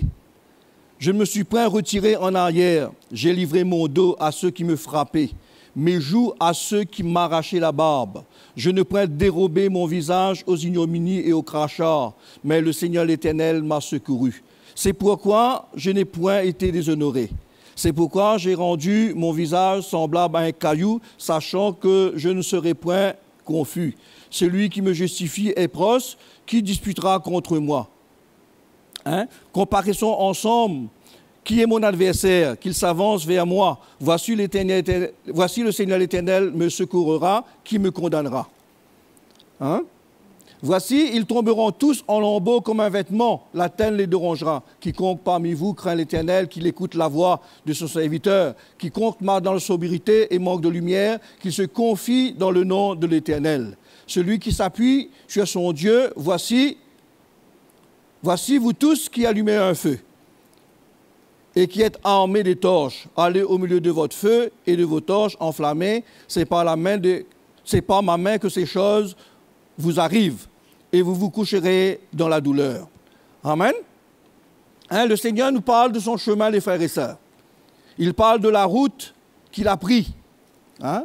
Il parle de la route qu'il a endurée, de manière à ce que nous tous, qui sommes là, nous puissions avoir part à son œuvre. Et par son chemin par lequel il a traversé, il a fait en sorte que chacun de nous, nous puissions avoir cette lumière dans notre cœur pour que nous puissions nous aussi marcher avec lui sur ce chemin et porter du fruit comme lui-même il a porté. C'est pourquoi au chapitre 53 et au verset 10 nous dit « Il a plu à l'Éternel de le briser par la souffrance. Après avoir livré sa vie en sacrifice pour le péché, il verra une postérité et prolongera ses jours. Et l'œuvre de l'Éternel prospérera entre ses mains. À cause du travail de son âme, il rassasiera ses regards. Par la connaissance, mon serviteur juste justifiera beaucoup d'hommes. Et il se chargera de leurs iniquités. C'est pourquoi je lui donnerai sa part avec les grands, il partagera le butin avec les puissants. Parce qu'il s'est livré lui-même à la mort et qu'il a été mis au nombre des malfaiteurs, parce qu'il a porté le péché de beaucoup d'hommes et qu'il a intercédé pour les coupables. Amen. Ésaïe nous parle du chemin par lequel le Seigneur a donné sa vie. Comment il a accepté le brisement. Comment il a accepté de renoncer à sa propre vie. Pourquoi? Pour permettre à la grâce de Dieu de se manifester à travers de lui, à travers de son obéissance, à travers du don de sa vie, à travers de sa souffrance, pour qu'il y ait un fruit. C'est vrai, c'est pas vrai? C'est pourquoi il nous est dit, à cause de son chemin d'humiliation et de brisement, à cause de sa souffrance, à cause de cette obéissance volontaire à la volonté de Dieu, nous sommes là ce matin. C'est vrai, c'est pas vrai? Nous sommes là. Et si le Seigneur avait refusé ce chemin-là, frères et sœurs? Et si Jésus, en face de la souffrance qu'il attendait, l'Évangile nous parle de cela, quand il se retrouvait dans le jardin de Gethsémane, et que l'heure de cette croix s'approchait au-devant de lui, au moment de cette souffrance, il pouvait ressentir, tous les hommes appréhendent un peu. Quand nous allons faire une opération, on appréhende un peu, non? On va passer sur cette table, on va me trancher, on va me couper. Est-ce que je vais m'en sortir de là? Qu'est-ce qui va se passer avec ma vie? Ce n'est pas ce genre de questions-là qu'on se pose souvent des fois. Et Jésus, pendant qu'il était dans ce jardin-là, frères et sœurs, vous croyez qu'il ne savait pas, en tant qu'humain, la souffrance de la croix? Vous pensez que le Seigneur Jésus n'avait jamais vu des Romains pendre quelqu'un sur une bois? Il a dû le voir. Et il a dû voir comment la souffrance de ces hommes-là. Et c'était le chemin par lequel il devait passer en tant que semence de Dieu. Vous êtes d'accord? En tant que semence de Dieu, en tant qu'en travers de ce qui le Seigneur allait passer pour répandre sa grâce, il savait ce que cela allait le coûter. Il savait ce que le prix qu'il avait à payer. C'est pourquoi dans le jardin de Gethsémane, il dit, Père, que ta volonté se fasse, mais si c'est possible, éloigne de moi cette coupe. C'est vrai, c'est pas vrai? Moi, je veux bien servir le Seigneur, mais s'il fallait abréger un peu ces souffrances-là, ça aurait été super. Non? Pas comme ça, nous, souvent des fois, nous envoyons les choses, les frères et sœurs. Nous, on veut servir le Seigneur, mais on veut servir le Seigneur du moment qu'il y a un peu de confort dans la chair, qu'il n'y a pas trop de souffrance, qu'il n'y a pas trop de prix à payer, qu'il n'y a pas trop de sacrifices. C'est vrai, c'est pas vrai? Et quelque part, on veut servir Dieu, mais en même temps, en conservant sa vie. On est fier d'être une semence, mais on refuse d'être dans la terre. On refuse de traverser par cette étape de la mort, par ces processus de la mort. C'est vrai, c'est pas vrai? Parce que si le Seigneur n'avait pas été à la croix, frères et sœurs, s'il n'avait pas traversé cette mort, il n'aurait pas eu de résurrection. Et nous aurions été encore dans la mort. Comme Christ a donné sa vie à la croix et qu'il est ressuscité, de même, nous aussi, nous sommes appelés à venir associer notre vie avec lui et de donner notre vie, passer par cette mort de la chair, de manière à ce que cette vie de l'esprit saisit notre cœur et que nous soyons capables de manifester tout le cœur du Seigneur. C'est vrai, c'est pas vrai? C'est pourquoi il nous dit que l'œuvre de Dieu prospérera à travers de ses mains. Pourquoi? À cause de la souffrance et à cause du renoncement de sa vie, à cause de l'anéantissement de la chair qui était en lui, le Seigneur a donné une plateforme pour que l'Esprit puisse agir. Hein? C'est pourquoi quand l'œuvre de Dieu se fait dans notre cœur, les frères et sœurs, et que nous acceptons le brisement, quand nous acceptons que le Seigneur nous dépouille, quand nous acceptons que cette chair soit mise à mort, il y a notre parfum qui sort de nous. C'est vrai, c'est pas vrai? Hein? Il y a notre parfum qui sort de nous. Il y a une autre odeur qui sort de nous. Pourquoi? Parce que ce n'est plus cette chair qui est corrompue par le péché qui est en train de se manifester. C'est cette vie nouvelle qui sort de nous par la vie de Christ qui émane à travers de nous. Vous êtes d'accord? C'est pourquoi il nous dit, à cause de la mort qu'il a souffert, à cause de l'obéissance qu'il a manifestée envers Dieu, à cause du renoncement de sa vie, hein? Il est devenu un salut éternel pour tous ceux qui l'obéissent. Vous êtes d'accord, frère et sœur? Pour tous ceux qui l'obéissent. C'est pourquoi moi, ce matin, je vais vous encourager. Nous sommes une semence. Nous sommes une semence. Le Seigneur nous a appelés, frères et sœurs, pour le servir. Qui veut servir le Seigneur? Nous tous, nous voulons servir le Seigneur. C'est vrai, c'est pas vrai? On veut tous servir le Seigneur. Mais il y a une chose qu'on ne veut pas. Qu'on ne veut pas tous. Hein, c'est quoi? C'est de souffrir. C'est vrai, c'est pas vrai? C'est de passer par cette étape de la mort. Hein, vous savez, quand une graine est mise en terre, hein, quand cette coque qui protège le germe qui est à l'intérieur est en train de chauffer, hein, dans la terre par le soleil et par l'humidité du sol, croyez-moi, il y a un brisement qui se fait là-dedans. C'est vrai, c'est pas vrai? Vous avez déjà remarqué? Mais j'étais agriculteur, je sais moi. Hein, parfois, on plante quelque chose, on trouve que tard, on va fouiller, on voit qu'il est en train de grossir. Hein? On est en train de grossir. C'est pourquoi, frères et sœurs, depuis des années qu'on travaille au service du Seigneur, et nous savons, nous, quand un frère traverse par une situation difficile, hein? Il y a toutes sortes de manifestations dans la chair. Mais il y a une chose qui est importante, les frères et sœurs, la bouche reste fermée. Hein? Quand Dieu travaille, la bouche reste fermée. Quand la mort agit dans notre cœur et qu'on veut réellement servir le Seigneur parce qu'il y a en nous la vie de Dieu, on ferme la bouche. Vrai, pas vrai? Et si cette bouche-là n'est pas fermée, frères et sœurs, laissez-moi vous dire une chose, ça décourage. Non? Ça décourage, ça cause de ça, ça cause de ça, ça cause de ci, ça voit ça, ça voit ça. C'est vrai, c'est pas vrai? Pourquoi? Et il ne va pas être utile. Vous êtes d'accord? Il ne sera pas être utile. Pourquoi il va sortir de la terre? Vous êtes d'accord? Quand nous traversons par une épreuve, frères et sœurs, dans lesquelles Dieu veut former en nous un cœur, il veut former en nous un caractère, et que nous sommes en train de subir, hein, dans nos sentiments, dans nos émotions, toutes sortes d'injustices, toutes sortes de privations, toutes sortes de fatigues. Hein? Si nous acceptons cela avec joie, les frères et sœurs, il y a une atmosphère qui encourage. C'est vrai, c'est pas vrai? Il y a une atmosphère qui encourage, il y a une atmosphère qui motive. Ce matin, on a entendu, là. Le Seigneur nous a parlé. Vous croyez que c'est facile, ça? Nous tous là qui sommes là, qui ont répondu à l'appel du Seigneur ce matin. Vous croyez parce que nous sommes approchés et que nous avons dit oui, que nous avons reconnu notre état, qu'en sortant de là, c'est fini? Non, ce que nous avons dit oui, là, frères et sœurs, il faudrait la vivre. Quand Jésus dit « Me voici pour faire ta volonté », il fallait qu'il vive pour faire la volonté du Seigneur. Il fallait qu'il accepte ce chemin par lequel il a passé. Hein?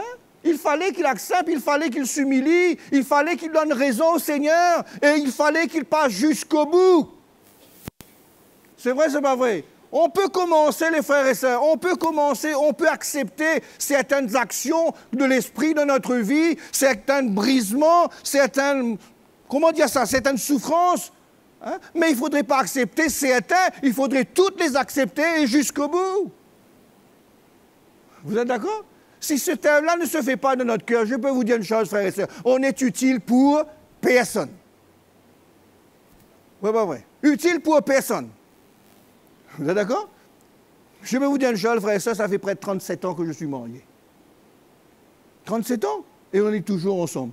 Vous croyez que c'est facile, ça? Hein? Vous croyez que c'est facile? Vous croyez que je suis quelqu'un de facile à vivre, vous? Non, comme je vous disais tout à l'heure, j'ai un physique un peu brusque. Mais parfois, la chair, c'est un peu brusque.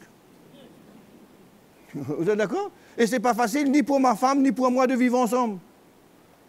Et cette facilité et cet amour vient de ce que chacun prend sa croix. De ce que chacun veut être un encouragement pour l'autre, une bénédiction pour l'un pour l'autre, et nous acceptons de prendre notre croix, de faire mourir notre chair, d'accepter certaines injustices. Pourquoi? Pour accomplir la volonté du Seigneur. Pourquoi? Parce que nos enfants ont besoin de voir des exemples. Vous êtes d'accord avec moi, frère et sœur? Ils ont besoin de voir des exemples, ils ont besoin de voir des modèles. Ils ont besoin de dire, je veux être comme. C'est pourquoi nous voulons être comme Jésus. C'est vrai, c'est pas vrai? Qui ne veut pas être comme Jésus? Nous voulons tous être comme Jésus. Nous voulons tous être un chrétien parfait. Mais nous oublions que la perfection s'est faite dans la souffrance. Hein? Cette perfection-là, frères et sœurs, il se fait dans la souffrance. C'est passage, ça, il nous dit, homme de douleur, habitué à la souffrance, brisé, humilié des hommes.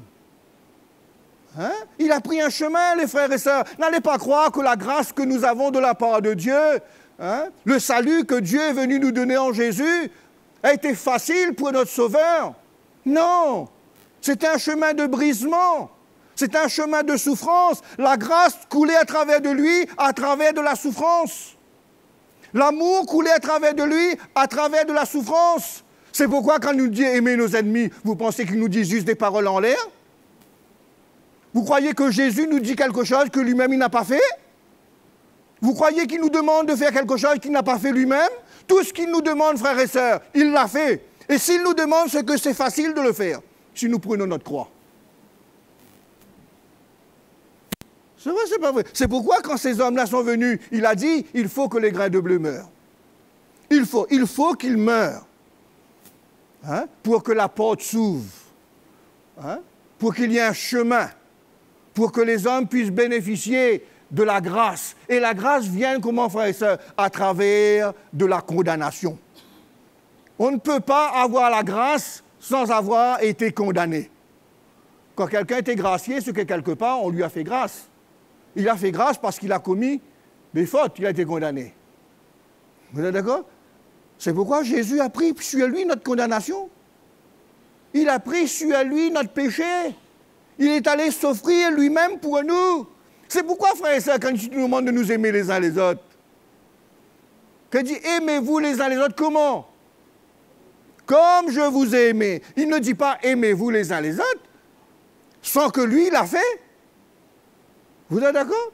Quand il nous a dit aimez-vous les uns les autres, comme je vous ai aimé. Et comment nous a-t-il aimés, frères et sœurs? Il ne nous a pas aimés seulement en parole, comme nous disons souvent des fois. Ah, je t'aime mon frère. Ben, tu mets sur le dos, je t'aime mon frère. C'est vrai, c'est pas vrai. Mais marche sur son pied, vous allez voir s'il t'aime toujours.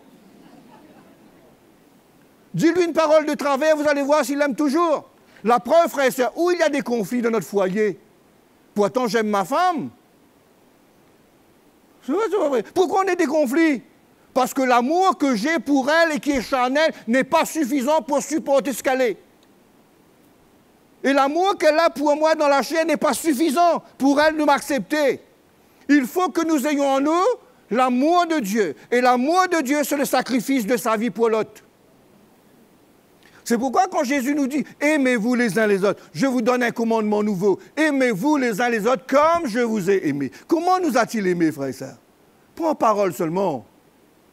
Il nous a aimés en prenant notre place à la croix. Vous êtes d'accord? Il nous a aimés en prenant notre place à la croix, en donnant sa vie à la croix pour nous, en souffrant des heures sur cette croix, en se vidant de son sang et que sa bouche est restée fermée devant ceux qui le tondaient. Ça dit combien d'agneaux?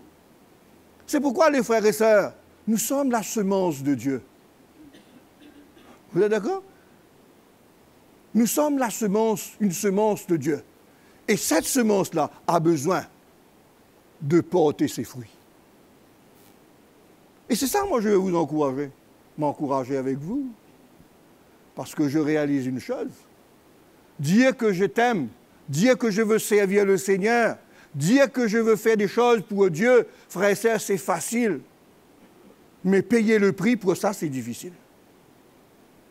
C'est vrai, c'est pas vrai. Payer le prix pour ça, c'est difficile. Il nous dit, en effet, tout souverain sacrificateur pris du milieu des hommes est établi pour les hommes dans le service de Dieu afin de présenter des offrandes et des sacrifices pour les péchés. Il peut être indulgent pour les ignorants et les égarés, puisque la faiblesse est aussi son partage. Hein? Il dit, il peut être indulgent, il peut comprendre. Hein? Il dit, c'est à cause de cette faiblesse qu'il doit offrir des sacrifices pour ses propres péchés comme pour ceux du peuple. Nul ne s'attribue cette dignité s'il n'est pas appelé de Dieu, comme le fut Aaron. Et Christ ne s'est pas non plus attribué la gloire de devenir souverain sacrificateur, mais il la tient de celui qui l'a dit. Tu es mon fils, je t'ai engendré aujourd'hui, comme il dit encore ailleurs, tu es sacrificateur pour toujours selon l'ordre de Melchisédek. Voilà ce que vaut son service pour le Seigneur, les frères et sœurs. C'est lui, c'est lui, dans les jours de sa chair, ayant présenté avec des grands cris et avec larmes des prières et des supplications à celui qui pouvait le sauver de la mort, et ayant été exaucé à cause de sa piété, a appris, bien qu'il fût fils, l'obéissance par les choses qu'il a souffert, et qui, après avoir été élevé à la perfection, est devenu, pour tous ceux qui l'obéissent, l'auteur d'un salut éternel. Dieu l'ayant déclaré souverain sacrificateur selon l'ordre de Melchisédek. L'auteur de l'Épître aux Hébreux nous dit que Christ, que Jésus a fait monter vers Dieu, quoi? Des prières et des supplications. Pourquoi faire monter vers Dieu des prières et des supplications, frères et sœurs? Pourquoi Jésus a fait monter vers Dieu des prières et des supplications? Parce que ce n'était pas facile. Vous comprenez? Le chemin qu'il a pris, la réponse qu'il a donnée à Dieu, me voici, envoie-moi, ce n'était pas facile pour lui de la vivre. Vous êtes d'accord? On a fait une confession de foi, nous? On a fait, on n'a pas fait? Seigneur, je te donne, mon cœur, je te donne, deviens roi mon, et je te suivrai jusqu'au bout. C'est facile de dire. C'est vrai, c'est pas vrai. Mais ce n'était pas facile pour Jésus. Frères et sœurs, ce n'est pas facile non plus pour nous. Vous êtes d'accord? Dans la chair, pour suivre Dieu, pour servir Dieu, pour honorer Dieu, pour glorifier Dieu, ce n'est pas facile. C'est pourquoi celui qui sert le Seigneur, il a besoin constamment de s'en remettre dans la main de Dieu et de dire au Seigneur, tu connais toi.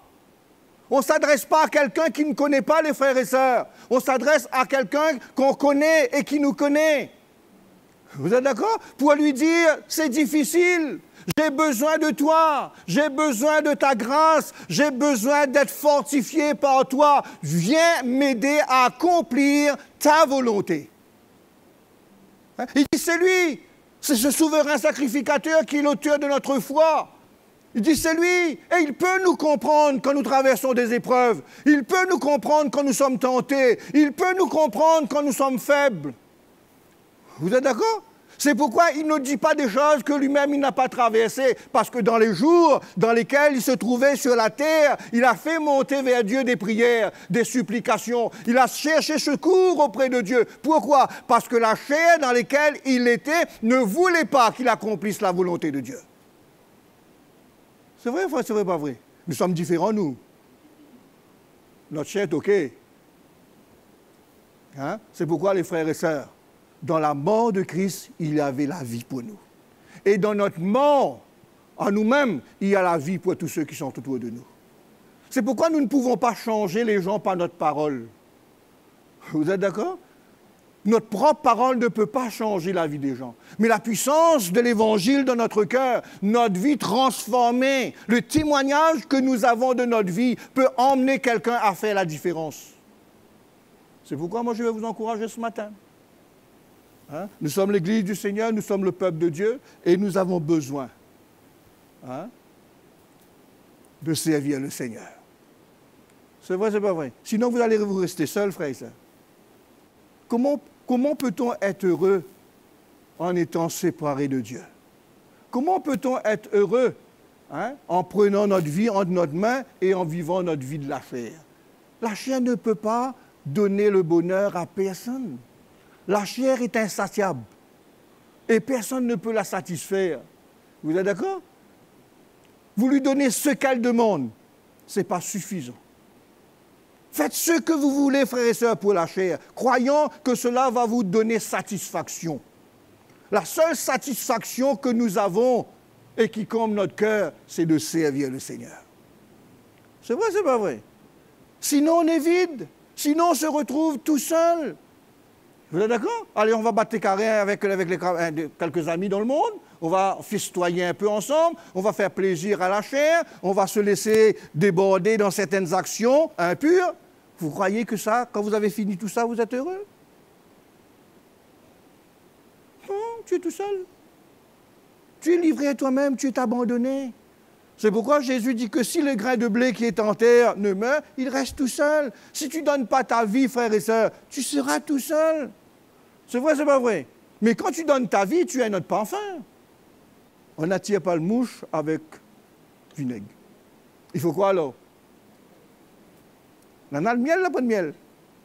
Il faut le chrétien, il y a qu'il y a de miel. Pour que sa parole puisse être comme du miel.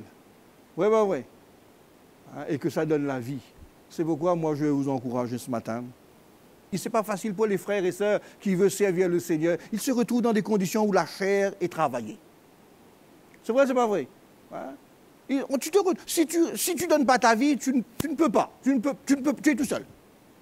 C'est vrai, c'est pas vrai. Mais quand tu donnes ta vie, il y a des gens qui sont avec toi. Il y a des Malgaches, il y a des Africains, il y a des Européens, il y a des Chinois, il y a tout. L'évangile dans lequel nous sommes en train de donner notre vie, de sacrifier notre vie pour, eh bien, ça donne la vie. On n'est pas tout seul. Oui, oui, oui. On n'est pas tout seul. On entend partout, on entend parler des frères, des sœurs, un tel, le tel, le tel. Pourquoi? Donne notre vie. C'est vrai, c'est pas vrai. On accepte la mort de Christ dans notre cœur. On accepte de nous dépouiller. Et là, cette vie passe. Le cœur de Dieu est manifesté en nous. La parole du Seigneur est puissante à travers de nous. Pourquoi? On a pris un chemin. C'est vrai, c'est pas vrai. On a pris un chemin, frères et sœurs. On a accepté le dépouillement de notre vie. Et moi, je vais vous encourager. Nous encourager. Il ne faut pas croire, frères et sœurs, que je vous parle ce matin. Je suis arrivé dans ce que je suis en train de vous dire. Moi-même, je suis travaillé dans ce que je vous dis. Servir le Seigneur, je peux vous dire une chose, servir Dieu, répondre à l'appel du Seigneur. Tous les jours, tu es dépouillé. Tous les jours, tu es en contradiction avec toi-même. Tu veux faire quelque chose, mais finalement, tu réalises, mais c'est pas ça. Mais j'ai envie de faire ça. Non, c'est pas ça. Tu es travaillé dans ton cœur, tu es travaillé dans tes pensées, dans tes actes, tout. Pourquoi? Parce que le Seigneur veut que nous soyons des exemples, des modèles, en toutes choses. C'est pas ça que l'apôtre Paul dit? Suivez-moi comme je suis le Christ. Il ne dit pas suivez-moi. Vous êtes d'accord? Il ne dit pas suivez-moi, moi Paul dans la chair. Il dit mais suivez-moi comme moi je suis Christ. C'est-à-dire marchez sur le même chemin que je suis en train de marcher. Prenez votre croix, laissez les dépouillements dans votre vie. Et le Seigneur fera son œuvre. C'est vrai, c'est pas vrai? J'ai fini. J'ai une petite blague. Dernièrement, je disais avec les frères, vous savez, on ne peut pas mettre un costume neuf, si on ne s'est pas douché. Mettre un costume neuf. Vous savez, souvent, des fois, nous les chrétiens, on veut avoir de l'apparence. L'apparence, on a le... Comment dire ça? On a le...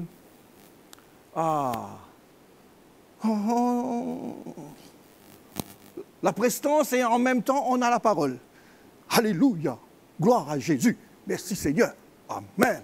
C'est bon, on est dans la foi. Alléluia! On a la parole. C'est vrai, c'est pas vrai? Hein? On a la prestance, mais c'est sec. Il n'y a pas de vie. Oui, pas vrai. Alors on essaye parfois, la prestance, c'est juste que quelqu'un s'est pas douché, il a mis son costume, ben, pour étouffer un peu l'odeur de la chair qu'il a, il met un peu de parfum. C'est vrai, c'est pas vrai? Allez, mettre un petit peu de parfum tout. Pour aller, mais finalement, l'odeur de la chair, là, il surmonte le parfum. Vous êtes d'accord? Hein? Surmonte, c'est pourquoi nous avons un langage, oui, oui, le Seigneur, alléluia. Mais si la chair n'est pas traitée, frères et sœurs, le parfum, tu vois? Et ça, c'est du vinaigre. Hein? C'est du vinaigre, on n'attire pas. Hein? C'est pourquoi il faudrait prendre ce chemin-là, avec le Seigneur. Amen? Vous êtes d'accord? Oh, c'est juste une petite blague pour nous encourager. Hein? Mais c'est bon de chercher l'œuvre de Dieu. Hein? Seigneur, Dieu dit, il a établi justice, il établit le Seigneur pour apporter la justice au milieu des nations. Hein? C'est pourquoi moi je vais vous encourager, allons porter l'évangile. Pas seulement avec nos paroles, frères et sœurs, mais avec l'œuvre de Dieu dans notre vie. Hein? Que nous puissions transmettre ce que nous sommes. Hein? L'évangile, c'est de transmettre ce que nous sommes. La bonne nouvelle qui a changé notre vie et qui change la vie de ceux qui l'écoutent. Hein? C'est pourquoi aspirons à cela. Amen. Allons louer le Seigneur, allons le remercier ce matin. Je ne sais pas, le frère Bernard, si... Hein? Alléluia. Toi la gloire, Jésus.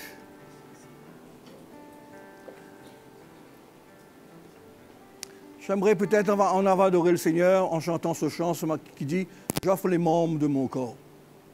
Hein? » On s'offre au Seigneur.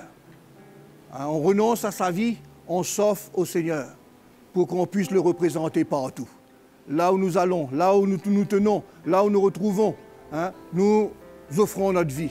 Nous offrons une offrande hein, pour parler de Dieu, pour représenter le Seigneur. Hein? C'est pourquoi Jésus a représenté Dieu au milieu des hommes. De même, nous aussi, frères et sœurs, avec l'œuvre qu'il fait dans notre vie, avec notre communion avec lui, avec notre croix, hein, nous sommes en train de le présenter là au milieu des hommes. Nous continuons à y manifester sa grâce. Nous continuons à témoigner de ce qu'il est par notre vie, par son œuvre de notre cœur. Allons chanter ce chant qui dit ce matin, j'offre les membres de mon corps. J'offre les membres de mon corps au Seigneur. Et allons nous approcher de lui ce matin. Jésus, comme des instruments de justice pour magnifier son nom, car sous sa grâce, le péché n'a pas de pouvoir sur moi. Je peux parler de sa part partout. Je peux louer, le chanter toujours. Je peux braver les circonstances et l'adorer.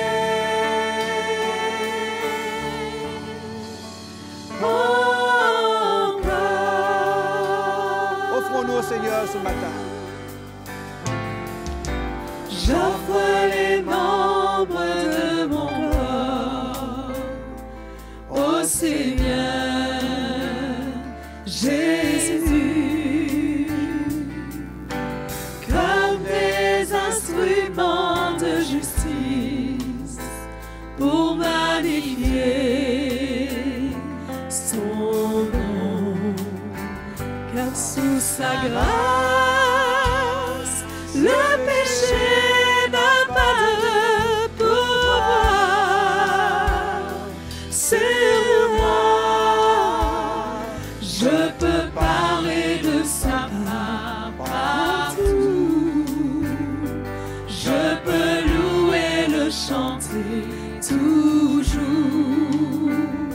Je peux braver les circonstances et l'adorer. Encore.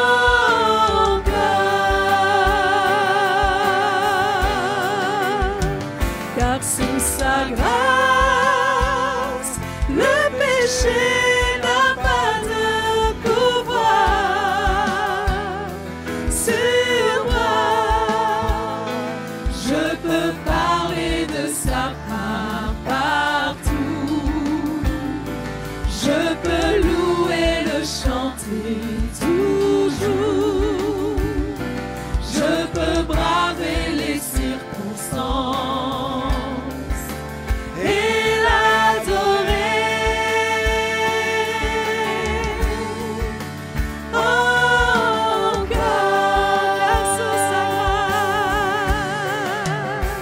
Car sous sa grâce, le péché n'a pas de pouvoir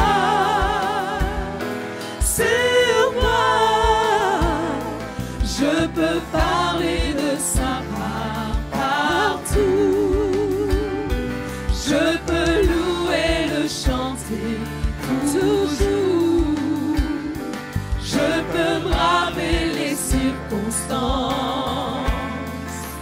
et l'adorer. Encore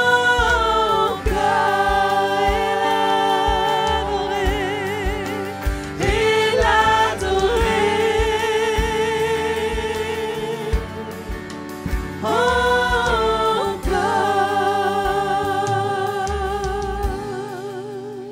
Toi la gloire, Jésus. Que ce matin, la grâce de Dieu puisse toucher encore notre vie. Que ce matin, nous puissions permettre encore, frères et sœurs, que le Seigneur change notre cœur. Que nous puissions le permettre encore de nous dépouiller, afin d'être revêtus de lui, pour que son témoignage dans notre vie soit vrai, pour que nous puissions réellement le représenter là où nous nous trouvons, que nous puissions être cette porte pour que des hommes entrent dans sa présence, entrent dans leur salut. Frères et sœurs, n'oublions pas que ce que le Seigneur nous a demandé, c'est d'aller prêcher l'Évangile, c'est d'aller annoncer la bonne nouvelle. Cette bonne nouvelle qui a changé notre vie, qui continue à changer notre vie, nous voulons les partager. Oui, ça nous coûte. Oui, la mort de la chair est là. On ne peut pas fuir ce chemin. La mort de Jésus agit en nous et sa vie agit aussi en nous. C'est pourquoi ce matin, allons nous approcher de Dieu, allons ouvrir notre cœur, allons demander au Seigneur la grâce que nous avons besoin pour que nous accomplissions notre appel, pour que nous puissions entrer dans ce qu'il a pour nous. Pour ta famille, pour tes enfants, pour ta famille, pour le monde, cette œuvre a besoin de toucher ta vie pour que tu puisses briller, pour que tu puisses attirer les cœurs, pour que tu puisses faire la différence. Laisse le Seigneur toucher ta vie. Dépose ta vie à ses pieds. Renonce de vivre ta vie comme tu veux, mais laisse-toi guider par le Seigneur pour que ta vie puisse avoir son importance pour ceux qui sont autour de toi. Seigneur, merci pour ta grâce. À toi la gloire, Jésus. Merci, Seigneur. Alléluia. Voilà, frères et sœurs, on s'est encouragés ensemble ce matin parce que nous voulons servir le Seigneur. Amen. Nous sommes porteurs de la vie de Christ. Et cette vie doit couler à travers de nous. Alléluia.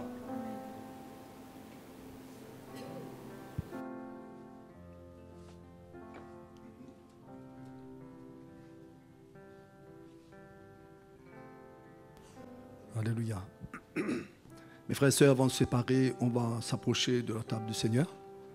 Et on peut ressentir comment ce que Dieu a pour nous concernant l'Église, on doit le vivre ensemble dans une même unité. Amen. C'est vrai, le frère parlait individuellement comment l'œuvre doit se faire en nous. Mais le plan de Dieu, la Bible nous dit qu'il viendra chercher une Église parfaite. Une Église irréprochable.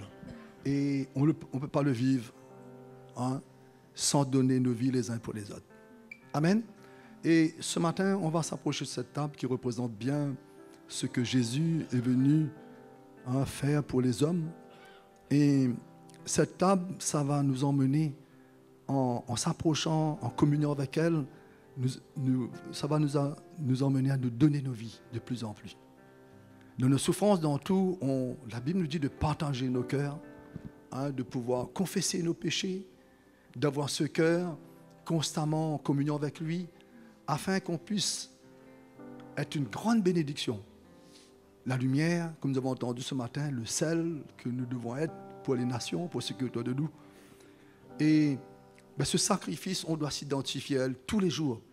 Là, c'est un dimanche matin qu'on approche de cette table, mais c'est tous les jours qu'on doit vraiment laisser cette mort se faire pour que la vie gagne, que la vie prend le dessus, la vie de Christ. Amen.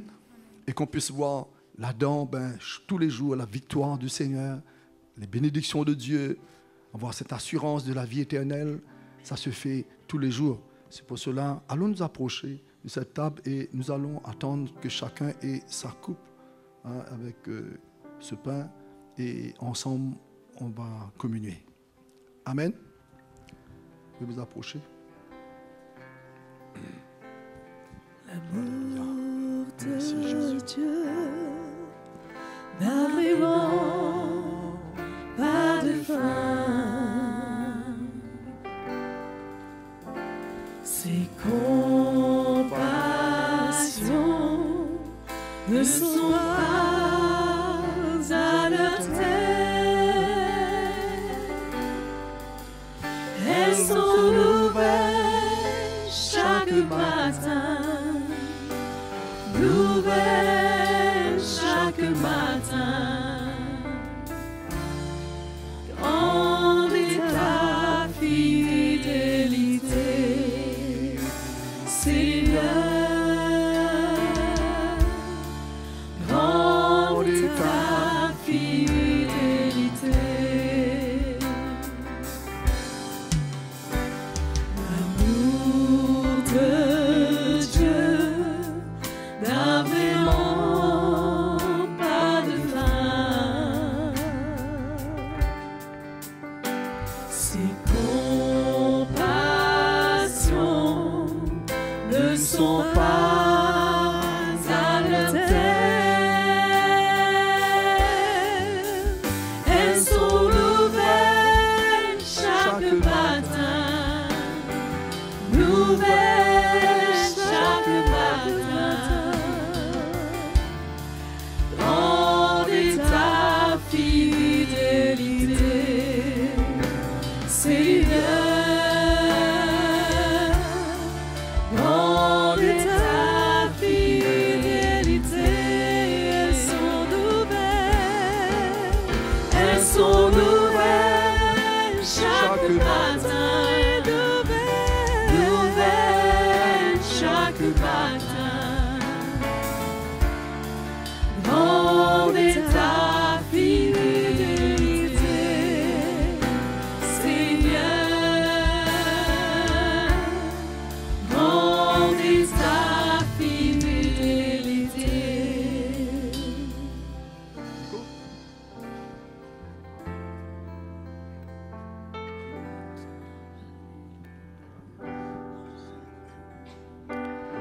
Alléluia, Seigneur.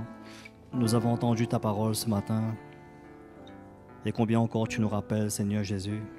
Nous qui l'entendons, c'est vrai que nous voyons que ce n'est pas facile, mais par ta grâce, Seigneur, par ton amour qui ne cesse de se manifester à chaque instant, tu nous emmènes, Seigneur, à tourner nos regards vers cette croix, vers ce chemin que tu as pris. Et ce matin, c'est en partageant, Seigneur, cette coupe et ce pain, que nous voulons vraiment, Seigneur, nous dire que tout est possible à celui qui croit. Et que, avec ta grâce et ton amour qui se manifeste envers nous, nous continuerons, Seigneur, à prendre ce chemin et nous identifier vers ce que toi-même tu as accompli, afin que la vie se manifeste en nous. Merci, Seigneur, pour tout ce que tu as accompli. Et merci encore, nous qui allons prendre ce saint repas, de réaliser que c'est ce chemin, cette direction que nous avons besoin de garder. À toi la gloire, Jésus. Merci, Seigneur. Prenez la coupe ce matin et le pain.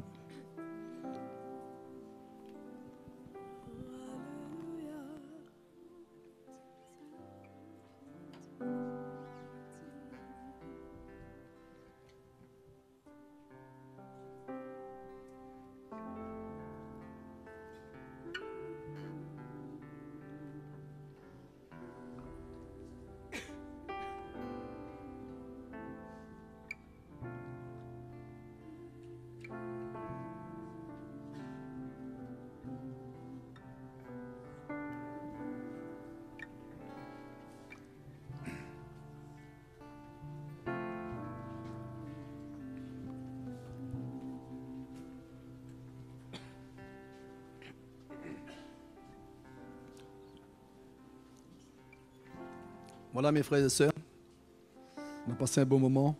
Dieu nous a parlé, hein. Il va continuer à nous parler. Mais voilà, nous sommes là, hein. Nous les anciens, si vous avez besoin de nous, nous sommes là sur le devant. Sinon, on vous souhaite un bon après-midi, bon appétit à vous tous, que Dieu vous bénisse. Elles sont nouvelles chaque matin, nouvelles chaque matin. Grande est ta fidélité, Seigneur.